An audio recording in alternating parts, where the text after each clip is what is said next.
জাতীয় রাজনীতিতে এখন চলছে মেরুকরণের খেলা। আওয়ামী লীগবিহীন আগামী নির্বাচনের অলিখিত মহড়া যেন চলছে রাজনীতির মাঠে। কে কিভাবে কার সাথে জোট করবে তা নিয়ে চলছে হিসেব নিকেশ। জল্পনা কল্পনা হচ্ছে অতীতের পক্ষ বিপক্ষ নিয়েও। সবচেয়ে বেশি আলোচনা হচ্ছে নির্বাচনের সময় নিয়ে।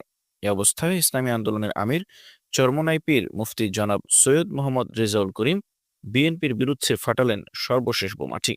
তিনি বলেন, এখনো শহীদের মায়েদের কান্না শেষ হয়নি, আর আপনারা তাদেরকে নির্বাচনে আসার আহ্বান করছেন।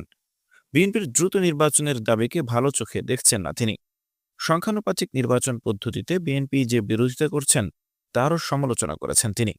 গত শুক্রবার বিকেলে রাজধানীর সোহরাওয়ার্দী উদ্যানে ইসলামী যুব আন্দোলনের কনভেনশনে বিএনপি নেতাদের উদ্দেশ্য করে জনাব রেজাউল করিম বলেন, আপনারা মনে করেন আপনারা অনেক তালগাছ হয়ে গেছেন।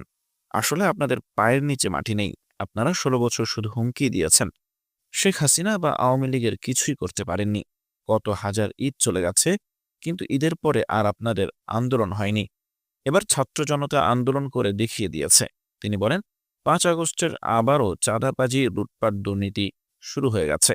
৫ বার দুর্নীতিতে যারা চ্যাম্পিয়ন হয়েছে, জাতি তাদেরকে আর ক্ষমতায় দেখতে চায় না।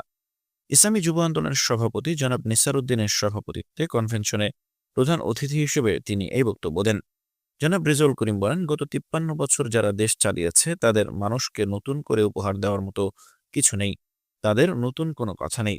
আপনারা দেশ ৫৩ বছর পরিচালনা করেছেন, তাতে আমাদের কি দিয়েছেন?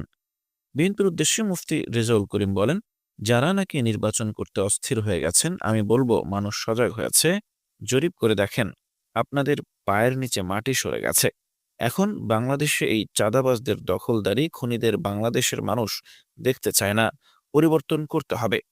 একই সমাবেশে দলটির কেন্দ্রীয় নায়েবে আমির ও মুফতি রেজাউলের ভাই মুফতি সৈয়দ মোহাম্মদ ফয়জুল করিম নারীদের জন্য সংরক্ষিত আসনের বিরোধিতা করেন। জনাব ফয়জুল করিম বলেন, সংসদের আসন কম হোক বেশি হোক, সব জায়গায় নির্বাচনের ভিত্তিতে এমপি নির্বাচিত হতে হবে। নারীদের জন্য সংরক্ষিত ১০০ আসন, এটা আমরা মানি না। সরাসরি নির্বাচন করে তাদের আসতে হবে। মহিলাদের জন্য এই আসন রাখা হলে তাদের দুর্বল ভাবা হয়। আমরা তো কোটার বিরুদ্ধে আন্দোলন করেছিলাম। তাহলে এখানে মহিলাদের জন্য কোটা কেন রাখা হবে? তাহলে বলতে হবে আন্দোলন সাকসেস হয়নি, নারীদের জন্য কোনো কোটা থাকবে না।